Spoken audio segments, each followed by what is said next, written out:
Tout n'est pas copiable. Tu vas voir le révérend tout bien en train de faire un travail.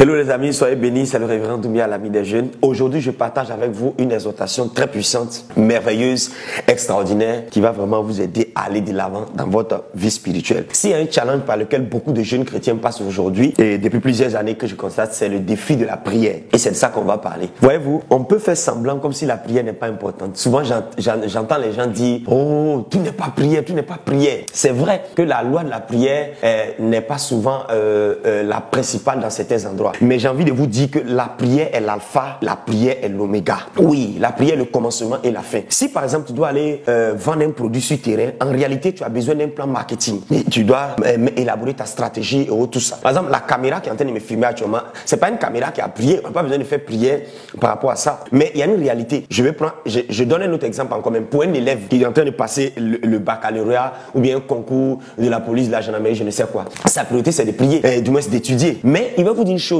Pourquoi la prière doit être utile dans tous les domaines? Voyez-vous, pour un homme d'affaires par exemple, qui a plusieurs marchés devant lui, comment il va savoir que ce marché-là, ce ne sera pas un faux marché? Comment il va savoir que non, le travail qu'il va aller faire là, en réalité il va travailler, on va pas lui donner son salaire? C'est par la prière. Voyez-vous, donc vous ne pouvez pas dire que vous allez mettre la prière de côté. La prière est le sel de toutes les sauces. À toutes les bonnes sauces, quelle que soit la sauce graine, que ce soit la sauce arachide, en tout cas la sauce tomate, tu as toujours besoin de sel. Donc la prière est le sel de toutes les sauces. N'oubliez jamais ça. Et puis ne pas prier, c'est une forme d'orgueil. Quelqu'un qui dit qu'il n'a pas besoin de prier, en fait il est en train de dire à Dieu que j'ai pas besoin de toi, je peux me débrouiller tout seul. Ça c'est dangereux en fait. Ça c'est très dangereux. Donc la vie de prière c'est une décision. On ne devient pas un guerrier de la prière par envie. Je le dis tout le temps. C'est par décision. De la même manière tu te lèves le matin, on ne te dit pas d'aller te brosser. Tu te lèves, tu pars te brosser et tu t'habilles, tu vas au travail, tu vas à l'école, tu vas faire tes business, bien même que tu sois fatigué, bien même que tu sois, souvent, tu n'es pas dans le mood qu'il faut. Mais tu te lèves parce que tu te dis que c'est ce que tu dois faire. Au moment où ta vie de prière commence à arriver au stade de je dois prier, là tu es un homme de prière. Et si tu dois prier parce que il y a les situations, il y a les émotions, il y a des gens par exemple dès qu'on les donne l'argent net à mettre ta vie de prière monte. Ça veut dire que toi c'est pas Dieu que tu aimes, c'est l'argent qui fait monter ta vie de prière. Voilà. Il y a des gens par exemple quand ils ont un problème avec les voisins, une situation difficile, ils ne peuvent plus prier. Non, il faut faire très attention. La prière, c'est une obligation de chaque jour. De la même manière que tu respires, la prière aussi doit être une obligation comme ça pour toi. Donc, l'exhortation d'aujourd'hui là est vraiment capitale. Et beaucoup de personnes font cette erreur, croyant qu'ils ont une vie de prière, mais en réalité, ils n'ont pas une vie de prière. Prier te rend spirituel. Prier te permet d'avoir une communion avec le Seigneur. Prier te permet d'avoir le discernement. Quand quelqu'un ne prie pas, il est vide. Quand quelqu'un ne prie pas, les situations difficiles de la vie arrivent. Et puis, quand les situations difficiles de la vie arrivent, ça met la personne à terre. Et beaucoup de jeunes, souvent, c'est pourquoi vous voyez, vous appelez les gens à gauche et à droite souvent pour vous aider à régler vos problèmes. Mais la vérité est ceci, c'est que vous devez vous engager à avoir une vie de prière personnelle. Et ce dont je suis en train de parler, je parle de la vie de prière personnelle, je ne parle pas de la vie de prière corporative. Genre ton frère là, ta soeur là, vous priez. Non, il s'agit de toi-même. Parce que Dieu veut avoir une relation personnelle et intime avec toi. Parce que chacun d'entre nous a un chemin particulier. Ne viens pas me poser la question pour dire, révérend, quel est le but de ma vie? Est-ce que tu peux me dire le but de ma vie, etc., etc. Non, le but de ta caméra qui est en face de moi, c'est pas de me donner à manger, c'est de pouvoir me faire une vidéo. Voilà, si un ventilateur ici, le but du ventilateur, c'est de pouvoir me donner de l'air. Vous comprenez ceci? Voilà, cette tasse, ce cop que j'ai ici, c'est une coupe pour les cafés. Mais ça, c'est pas fait pour autre chose. C'est fait juste pour ça. Et vous allez voir que ça ne dure pas. Donc, si je dis ça pour faire autre chose, vous allez voir que ça va se gâter. Donc, je vais dire à tout le monde qu'il y a des questions là. Seul toi et Dieu, vous pouvez causer de ça. Un prophète ne peut pas t'aider, un bishop ne peut pas t'aider, personne ne peut t'aider. Et quand tu dis ça aux jeunes, ça les énerve. Voilà pourquoi on vous éduit en erreur. Parce que vous ne voulez pas payer le prix pour aller prier. Mais qu'est-ce qui est mystérieux même dedans? Qu'est-ce qui est surnaturel? Il n'y a rien d'extraordinaire en fait. Il n'y a rien d'extraordinaire. C'est juste de se décider d'aller chercher la face de Dieu. Et puis les choses vont aller de l'avant. Aussi simple que ça, je vous dis la vérité. Donc le thème de mon exhortation aujourd'hui, c'est ces choses qui ne remplaceront jamais ta vie de prière. Ces choses qui ne remplaceront jamais ta vie de prière. Dans Luc 18, verset 1, j'aime tellement ce verset. Jésus leur adressa une parabole pour leur dire qu'il faut toujours prier et ne point se relâcher. Le mot toujours veut dire tous les jours. Tous les jours. Si tu t'es réveillé et puis c'est un jour, Voilà. Demandez aux gens, les gens font beaucoup de choses, mais ils ne prient pas. Ils organisent des concerts, ils ne prient pas. Ils vont en mission, ils ne prient pas. Ils font beaucoup de choses, ils ne prient pas. Tu sais, la raison pour laquelle tu ne mets pas l'accent sur la prière, c'est parce que non, tu fais les choses avec ta tête. C'est pourquoi tes résultats sont faibles. Un homme de prière peut être à San Pedro, peut être à Daloa, peut être à Gagnoa, puis il paramètre les choses depuis Kinshasa, depuis le Gabon, depuis son village. Les hommes de prière ont une certaine assurance. C'est pourquoi quand il y a des problèmes, ils sont tranquilles. Quand je prie dans ma chambre, et puis je sors, il y a les challenges devant moi, il y a les démons devant moi, il y a les oppositions devant moi. Moi, je ne tremble pas. Pourquoi je ne tremble pas? Parce que je sais que dans la chambre là, j'ai parlé à Dieu. J'ai parlé à Dieu, donc ça me donne une certaine assurance. Donc, ces choses qui ne remplaceront pas ta vie de prière. Être dans un groupe WhatsApp chrétien ne remplacera pas ta vie de prière. Il faut retenir ça. Les gens sont dans les groupes WhatsApp. Les guerriers de la prière, les enflammés de l'évangile, les powerman, les prophètes de haut niveau. Et il y a beaucoup de groupes de WhatsApp. Hein? Ah, il y a les dangereux, les évangélistes hors pair, les fils des pères. Tout ça, c'est les groupes WhatsApp. Tu peux être dans 1000 groupes WhatsApp, avoir 1000 exhortations par jour et ne pas être un homme spirituel. Quoi d'autre encore? Prêcher, diriger à l'église. Sans avoir une vie de prière, mes amis, on appelle ça l'hypocrisie. Tu peux prendre le micro, puis tu diriges, mais tu n'as pas de vie de prière. Et les gens qui sont à l'aise avec le micro en face, mais en réalité, eux-mêmes à la maison, ils n'ont pas de vie de prière. C'est ce que tu as en privé là. C'est ça, quand ça s'expose, quand tu es en public là, on ressent ça. Donc, diriger la prière à l'église ne veut pas dire que tu as vie de prière. Ces choses ne remplaceront pas ta vie de prière. Ça, c'est de l'activisme. C'est un boulot. C'est comme un travail qu'on te donne de faire. Un rôle à jouer. Merci. Un rôle à jouer.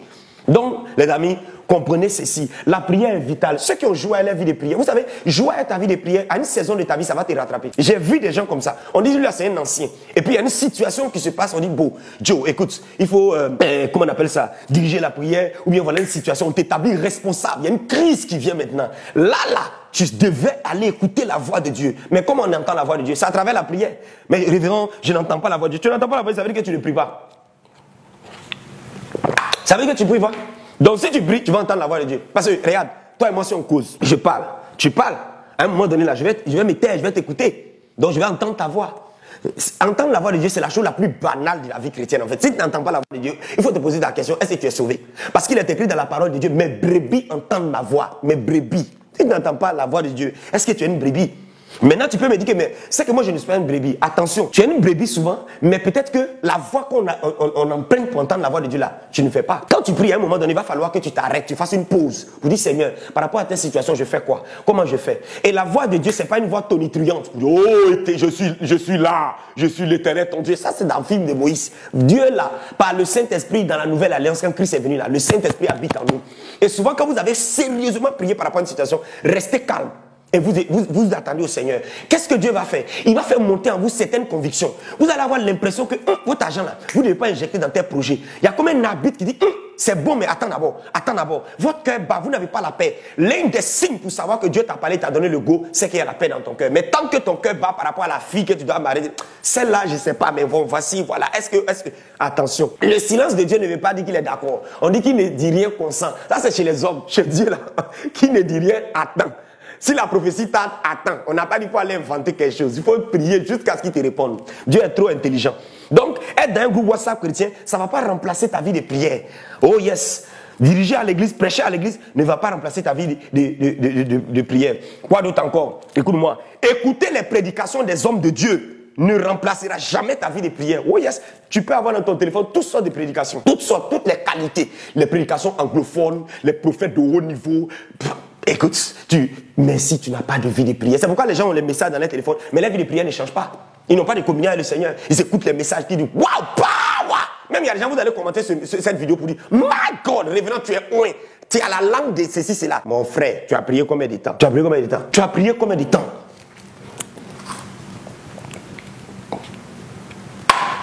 Question, tu as prié combien de temps?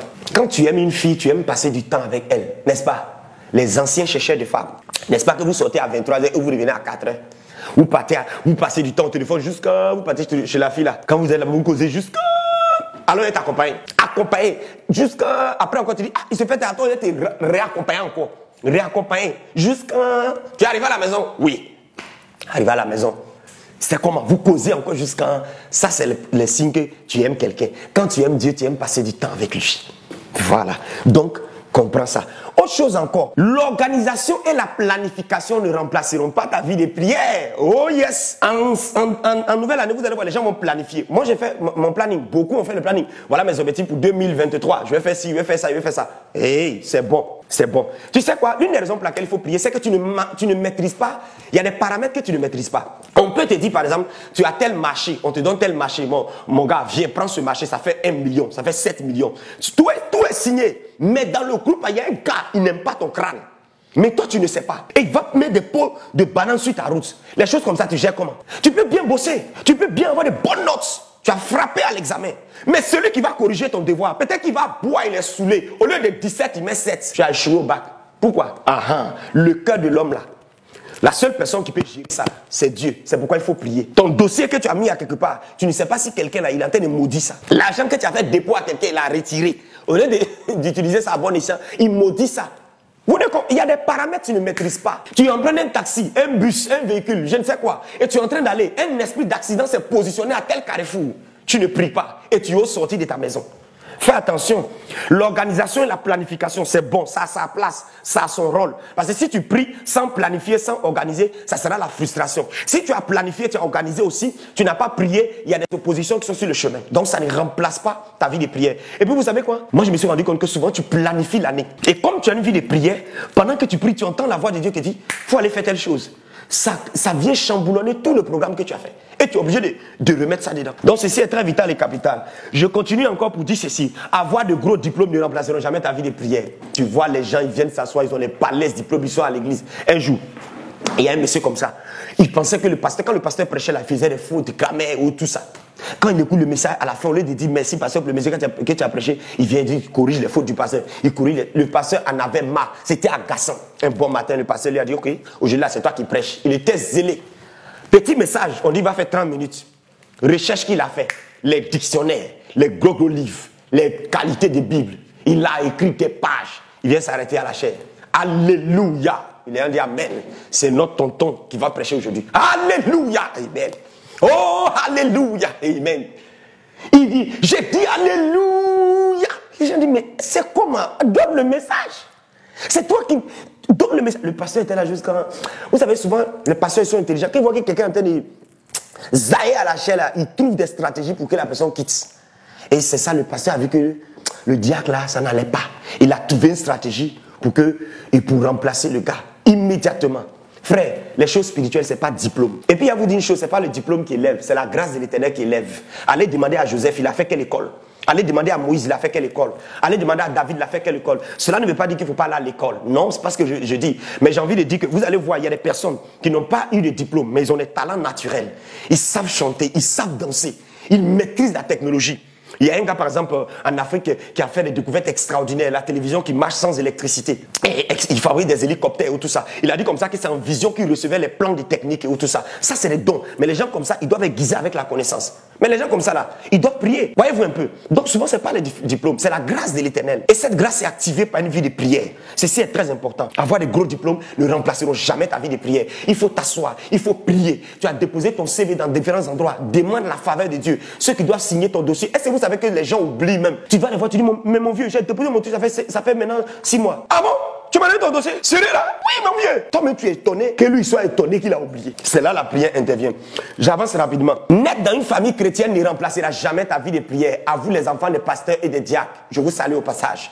Naître dans une famille chrétienne ne veut pas dire que tu as une vie de prière. Oh non, non, non, non, non. Les disciples ont dit à Jésus, apprends-nous à prier. Malgré que les gars étaient là depuis longtemps, ils savaient, ils connaissaient Dieu, ils connaissaient la prière. Mais ils voyaient que la manière dont Jésus prie là, c'était un peu différent. Donc, à être dans une famille spirituelle ne veut pas être le vieux vous réunit. Venez en prier. Et puis tu es là. Non, à un moment donné, toi seul, tu dois apprendre à parler avec Dieu. Ça, c'est très important.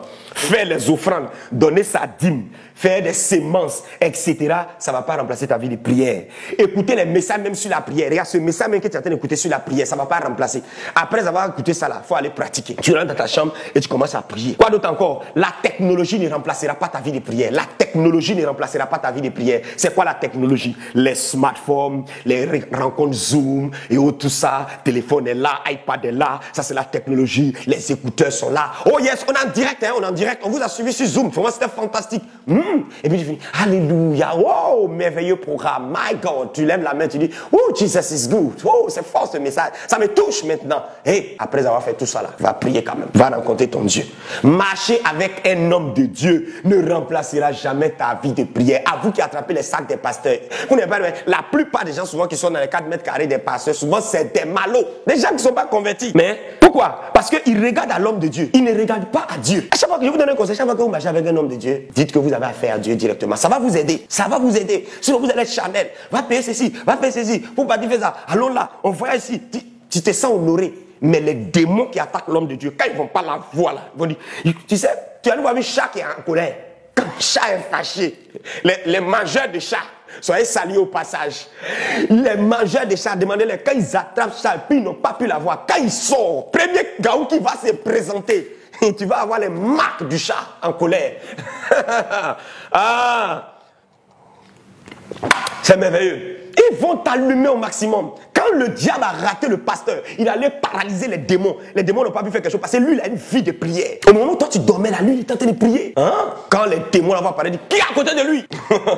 On dit c'est Jean Bernard. À l'attaque! Tes affaires, ta famille, 3 morts, tu comprends rien. Dis pasteur, depuis c'est celui-là, il y a mort dans ma famille. Qu'est-ce qui se passe? Parce que tu es charnel. Donc être auprès d'un homme de Dieu, vous dit yes, prêche le pasteur. Pas si homme de Dieu, ça ne veut pas dire que tu as une vie de prière. Voilà, qui est clair. Et aussi, à vous qui aimez dire, priez pour moi, homme de Dieu. On peut vous soutenir en prière. Dans tous les cas, c'est nous qui prions. Quand on prie pour toi, là, c'est celui qui prie pour toi qui prie. Tu ne veux pas être assis là, on est en prière. On prend 3 jours de jeûne, sec pour ta situation. Et toi, le premier jour, tu t'allumes dans les placali, dans les rigras, les shawarma. Deuxième jour encore, tu dis, homme de Dieu, c'est comment? Jusqu'à tu rentres au téléphone. Tu dis, ah, c'est comment vous êtes en jeûne pour moi? C'est quoi ça? Vous n'avez pas honte que les gens fassent ça pour vous? Le combat de la destinée est un combat individuel. Le combat de la destinée est un combat individuel et non groupusculaire. Jamais. Tu dois mener ton combat personnel. David, en face de Goliath, était seul. Voilà qui est clair. Donc, il est très important que tu puisses comprendre ces choses-là.